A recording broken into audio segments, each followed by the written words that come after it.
Happy Thursday. Sandy's humor starting to rub off on me just a little bit. Well, welcome to Tearaway Thursday. I have a few interesting things to share with you. Of course, um, if you had watched my presentation Tuesday, my focus is not to share with you stabilizer in the typical sense of our embroidery in the hoop. I'm going to focus on where a stabilizer could be your friend in your general sewing day. A little like duct tape help. It can solve some problems for you. And hi Tina, you're the first one to comment. Thank you.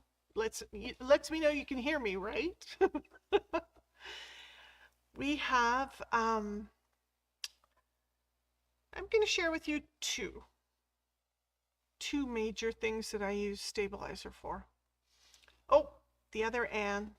Anne got ripped off. No E there. So sorry, Anne. I'll loan you mine sometimes. All right. Well, let's get to it, shall we? I felt bad about Sandy's beautiful display. She did that for me the other day, and you, of course. So I brought in a second string of stabilizers for you. And I'm want to start with quick descriptions of each. The stabilizers in the Tearaway OESD stabilizers that we carry, there are 8. I have all of them, 2, 4, 6, 8. And then there's some variations in that 8. The first one, and sorry about the glare, but it's not going to last long because we're just going to power through these. Lightweight Tearaway, and they're calling it a 1 ounce, and it's down here on the packaging now. And this is a 10-yard roll. And when you compare that to a 10-yard roll of the heavyweight, you can see the heavyweight is quite a bit more. The rolls are all about the regular ones here are all about the same, but you might be able to see that this is the lightweight here and medium here, and you can see there's quite a bit more, but they both carry 10 yards, and the medium weight is 1.5 ounces. And I'm not sure if that's per square inch, per square yard, what it is. It's just 50% heavier than the lightweight. Then we have the heavyweight, which is 2.5 ounces. So the difference is when you're tearing them, you can really feel the difference. Then we have Stable Stick. Stable Stick has a paper backing on it, and when you pull that away, we've got that sticky back, which in some things is kind of handy. You know when you need it, you know when you love it, and quite often you'll know after a little bit of time when it's necessary. Not really necessary for the two things that I'm going to show you today, unless of course you're an embroiderer and that's the piece you have laying around, or a weird little chunk of that doesn't fit in your hoops anymore. Then a Stable Stick, it's at medium weight with sticky on it. So if you're trying to figure out if it's the right weight, and that's the most important thing when you're choosing your stabilizer for embroidery, certainly. For some of the tricks and tips I'm going to show you, it doesn't matter as much which weight you might be using if you have a remnant of one or the other. Now, most of these are a little big for the average sewer to purchase, except for one instance, which I'll share with you in a bit. But we also have what are called classroom rolls, and we sell them in a little bundle, and they're mini rolls, so they don't have 10 yards in them.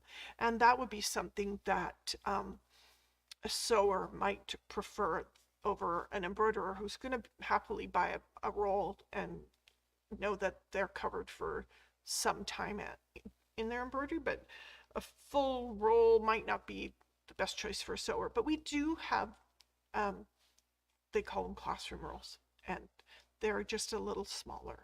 And of course, then they're less expensive. And you might have seen something this week that you said, gosh darn, I might need a whole roll of that. We do have mini rolls.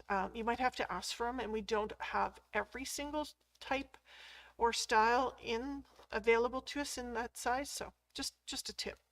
Okay, so stable stick, then Ultra Clean and Tear. It's a 1.7 ounce, so a little heavier than medium, and it's one of my personal favorites. It's a bit of a misnomer, the Ultra Clean and Tear. It doesn't tear cleanly. It actually tears with a furry little edge on it, but it breaks down. So people are a little, I don't really like this one. It seems to be, and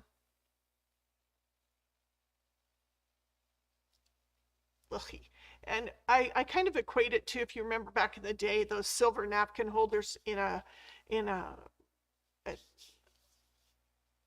cafe restaurant. The Kleenex in there, the tissue in there is a bit brittle. But if you put it in your pocket or worried it a little bit in your hand, it broke down really quickly and went from quite firm, scratchy, and almost itchy if you needed to blow your nose with it, to really soft and kind of breaking up. That's kind of how Ultra Clean and Tear is. It breaks down quite easily, and it breaks down even further in water. And I've heard some people refer to it as a water-soluble stabilizer, but it isn't. But it breaks down further in water. Okay, then the Ultra Clean and Tear comes in a fusible version, so that it's about the same size when you look at the spool, because there's not a real thickness or change to it, unlike when we add Ultra Clean and Tear Plus is quite a bit bigger. It's because there's a piece of paper in there, like that piece I showed you at the beginning, where you it comes with that paper backing, so it really doubles up the size of the roll because there's two pieces in there. So just keep that in mind. There isn't more on there. There's still just 10 yards, 10 yards, 10 yards. But the plus in this instance is sticky back. And the fusible just has a light film of glue on it, and you can actually still tear it off even with that glue on there. Now, the oddest one in the bunch here is Hydra-Stick. Hydra-Stick is very interesting. If you have a spray bottle or like a giant kind of bingo dauber, you can buy those empty, and you wet this stabilizer and then put your fabric on it, it dries to the fabric like cast iron. Oh, it's incredible, and it then is quite firm, and to get it off you need to dampen it again to tear it off. I've used all of them at one point in my sewing career here, but it's the most interesting, and it's almost impossible to believe, this one. So you might be noticing on the table here, there's 10 inches. So if you're not an embroiderer, this won't matter to you. 10 inches, 15 inches, and 20 inch. Let me get those all on screen for you. And typically embroiderers buy those based on the sizes of hoops that they have. And it just makes for easier cutting. So there's nothing substantially interesting about the change in length, except for those of us who are embroidering and we have large hoops and you need a certain size to make that work. Okay, so let's talk about a couple things that I use Tearaway for that aren't related to embroidery at all. You probably don't really need me to make you a buttonhole, but I'm going to make you a buttonhole. Let's slide on over to the machine here. For those of you who've sewn garments and made buttonholes in past, I picked a fairly stable fabric here in a batik, but sometimes, you know, you've made a buttonhole and they haven't looked their best. Now, typically there's a stabilizer in the area where you're going to put a buttonhole, and I'm cheating a little bit here by not having anything in there. But quite often, some of the instructions these days on garments don't actually have you using interfacing, which I don't understand. As someone who came originally from garment making, that doesn't make sense. But, you know, some instructions, some patterns are always better than others. So normally, you know, you've got your little buttonhole here. And you should always test. Remember, those of you who've had classes with me before, there's those of you who test and those of you who wish you had. Now, I'm going to try, maybe for you guys, a much longer buttonhole. And I think I'll put it right there. And I'm going to make a very long buttonhole. And I'm just making a typical square one. See if I can get this a bit more wrinkly. In person, the buttonhole is quite a bit rippled, and you know, I'd be disappointed with that if I was just making something and you had all those ripples around the buttonhole, and that's basically a lack of interfacing or stabilization at this point. And it's important that your buttonholes look good, and the most disappointing and frustrating thing to a garment sewer is to go through all of that, make a beautiful garment, the very last step, getting your buttonholes on there, and it all goes to heck in a handbasket. It's catastrophic.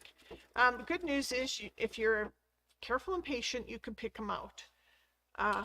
Just don't cut the hole. So it's not too bad. Hopefully you can see it on the camera. But there's not only wrinkles in the fabric, but there's, from not being pressed well, but there's sort of these ripples all the way around it. And truly, I tend to have chunks of stabilizer around, and I did when I got here earlier. There we go. This is probably a heavyweight one, and it makes a whole different noise. And sometimes when we're cutting things, we get these weird little offcuts, and the embroiderers can keep them for just this thing. And what you're going to do is, under your garment, you are going to, let me change the stabilizer so I get it everywhere. Let's see if I can make this buttonhole pretty much right next door. That's always helpful. Okay, so I'm going to just make another buttonhole. Now, some of the things that help in nicer buttonholes is if you put a cord in them. So if you were here Tuesday, you saw that I put a little cord into the scallop I was making. Corded buttonholes, let me tell you, they're beautiful and not appropriate for every garment, but you should try one. And you can use heavier thread, you can use crochet cotton, anything that's going to hide in there. There is buttonhole twist thread, and you can use that. It gives it a little bit of filler, and it makes it so much more professional looking. And it's also good on a stretchy fabric where you don't want the buttonhole to stretch on your stretchy fabric. That's the other place that you're going to find these. And today I just have embroidery thread on top, and then I have bobble made thread in the bottom. Now, I'm not sure if it's as obvious to you as it is to me, but this is the second buttonhole, and it doesn't have that same amount of rippling, and there's no tunneling at the end. And tunneling is when you have a satin stitch and it pinches, and then you get these little flare dart ends on them. This is called tunneling, and we don't want that. And we do have a little bit of it on that initial buttonhole on the ends here. The stabilizer, what it's done, it's just given that satin stitch a little more space to operate. Then you simply tear it off. So, and this little bit that's caught in the middle, when we cut that open, it will disappear from there. But what it did was it supported the fabric while you got the buttonhole in there. That was its whole job. Now has a hole in it where we were. That's it. And see, those are the hairy little bits you may kind of see on screen there. This is not Ultra Clean and Tear. It's crisper than Ultra Clean and Tear, but Ultra Clean and Tear has that wispy. But the thing about it that I do like is that it tears out easier. And if you're using delicate little stitches and you have to take some stabilizer out, you totally want it to be just a little friendlier. Oh, sorry, having a moment here, just trying to rethread my needle. Alrighty, so I'm gonna put my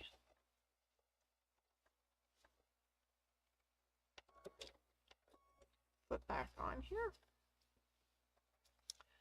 So the next demonstration I have for you is I have an applique block here. I'm going to go into my machine, into my decorative stitch menu. I'm going to pick a blanket stitch.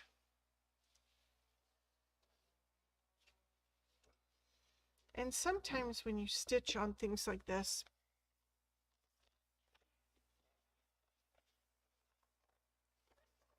you're going to have just a little more pressure on the fabric, and you could get some of that tunneling or wrinkling as you go along. But depending on how heavy your stitch is, depends on how heavy you might want to choose a stabilizer. That's pretty much all we need.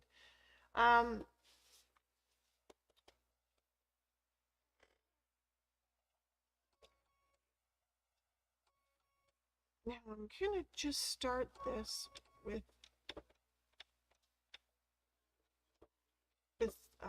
little tie off at the beginning. And then I'm just gonna blanket stitch.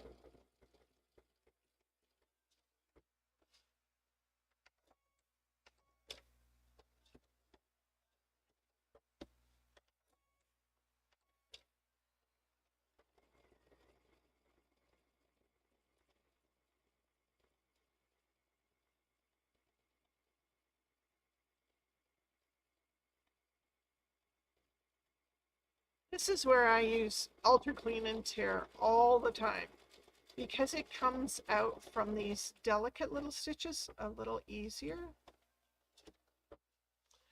And because I'm in red here, I'm just going to turn this around, and I'm going to swap my blanket stitch for a straight stitch. Whoops. Just gonna dial back that stitch. You saw it kind of jumped. I'm just putting the needle there. And then I'm going to make a very teeny tiny little stitch. So you're getting a bonus applique lesson today. So I've turned the stitch length down and just kind of sewn in the ditch there.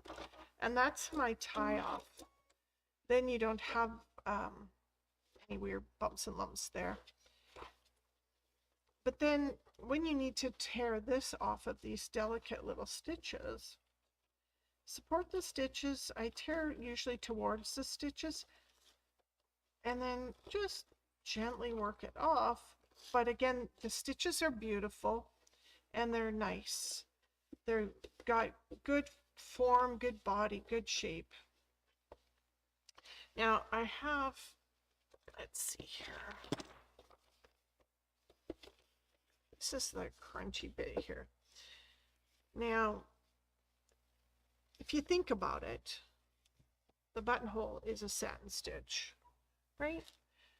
And their satin stitch applique, you know, 2 seconds ago here, I had a pair of scissors. Oh, there they are. Sorry about that. Satin stitch, buttonhole, they're the same thing. And I would never satin stitch a quilt or anything else that didn't have a stabilizer under it. And let's play with that just a second here. So I'm just going to put the stabilizer under my fabric on top. Normally, of course, there would be an applique here.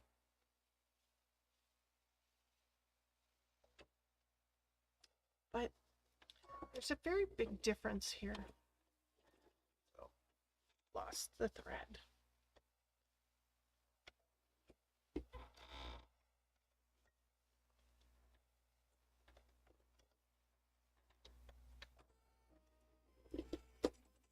All right, so I'm just gonna do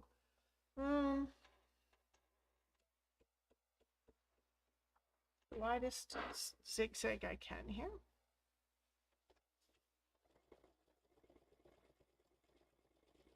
And what we're gonna see underneath here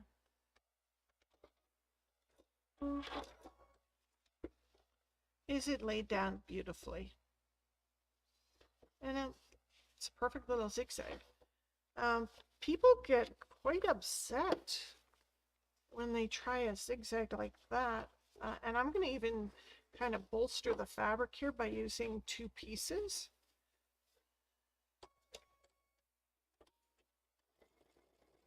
But quite often, this will tunnel and pucker, and people get mad at the machine.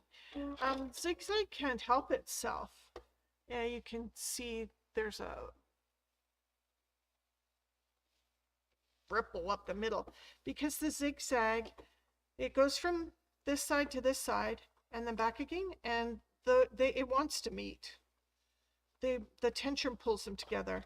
So there's a couple ways around that. You can change the tension, see if you can loosen that up because it's pinching up in the bottom here. Or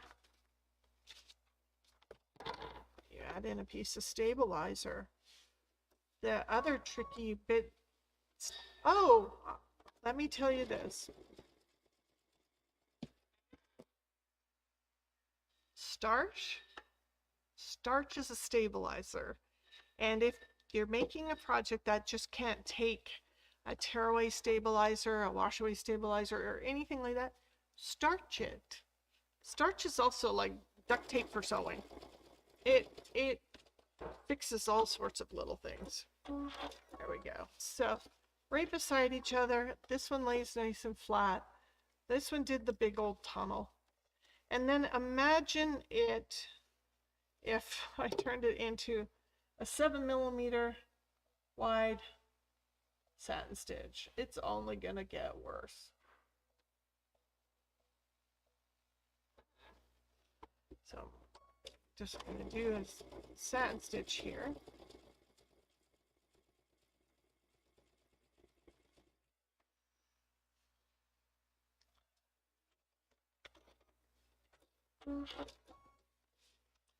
And it's flat and it's lovely and there's no tumbling. But if I do that without, and I'll do it in the same grain direction, and it's interesting, if you're paying attention, you can even see more puckering in grain. Yeah, I can see it under there. It's getting really nice and pinchy. But again, it's got a nice dimple in there. So we've changed the shape. You can even see it on the side here. It's kind of got a waist now. So there you go, folks. A couple reasons why, even if you don't have an embroidery machine, why you might be interested in owning some stabilizer. If you have an embroiderer friend, ask her for her remnants, because stabilizer's an expendable. We use it in our hoop. Then there's a lot of it that, you know, we tear it away like this, and it has its holes in it. But there's still, you know, quite a bit left over. And honestly, if I had a bunch of these laying around, I would just chunk them under my buttonholes to make them look better. The tearaway will just come right off. It's in the back behind everything. You're not going to see it if it sticks in there a little bit, but it washes out over time. It will go away completely, just like the, you know, it'll cause maybe a little stir, like a Kleenex you forgot in your pocket. And then, thanks, Tina. Thanks for the encouragement. You know, it's funny. I know all these things and I've come up with all these solutions over the years just from my own trauma. So if I could save any of you from a little bit of trauma, or get you thinking about the products you have hanging out in the sewing room with you, that's all I could hope for. I'll just check for some.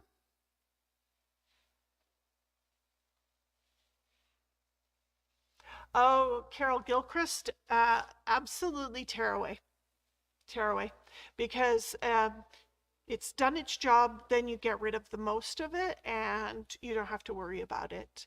If for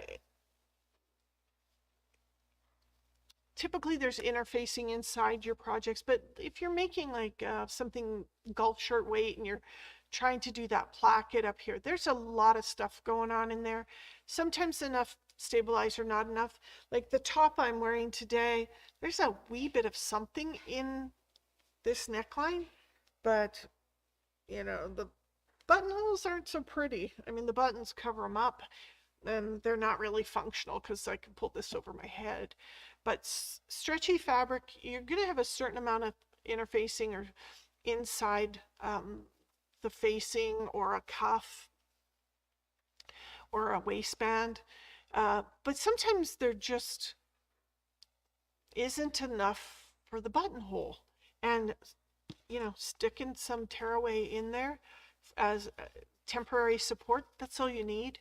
But putting cord in your buttonhole, that's also bonus trick. If it doesn't look awkward on the garment, if it's not too heavy, because they have a little more oompa, they're just a little more than the average buttonhole. So definitely fake up a test, take the fabric, take the interfacing, make sure that all the layers are the same as where you're going to put the buttonhole at the end of the day. So that gives you a true test. And if you go, oh, well, it all crumpled up, it doesn't look nice, try it again with some cord in it. That always makes them just tone right up, and they're just really nice, quite professional. And the reason we don't see them on things is because it's extra stuff, extra work, and then you get no one wants to pay for that, right? So in better garments, more expensive garments, custom garments, you'll find those buttonholes. Certainly a coat. You might run out and check your coats and see whether they've got the two little fabric lips, those are bound buttonholes, or check your coat and see if they seem to have a little extra to them. There's cord in there, I betcha, because coats are more expensive than a shirt, obviously. And so there might have been a little more work put in there. And if you're a thrifter and you're out, check some of the garments, and you'll know whether the garment you're about to rescue is originally was always a $5 t-shirt, or if it a golf shirt, or if it's a $50 golf shirt, because there is a difference. I used to work in manufacturing. I don't know if some of you may or may not know that about me. So I know lots of the tricks. I also know where all the problems come from and how they happen. I saw a video the other day of someone cutting a stack of fabric like this with what essentially looks like a very tall jigsaw on a stand. And the cutters, that job description, they're cutters. A few of them are missing a thumb, a tip of a thumb, a tip of a finger, or a good chunk, their baby finger. Because you get a little blasé about the job. I used to do that job for a little while, and it was interesting seeing this little video. And I said to Michael, my husband, did you know that I used to do that job? And look, I still have all 10 digits full and complete.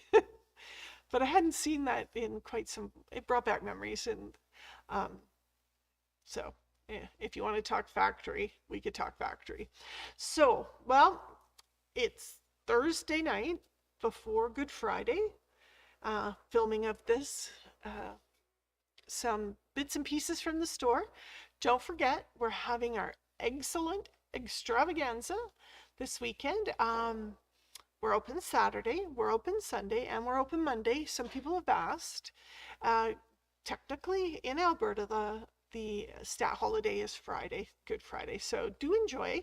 I hope that if you celebrate Easter, you have all the best blessings. If you just celebrate the collecting of chocolate, good luck to you on that hunt.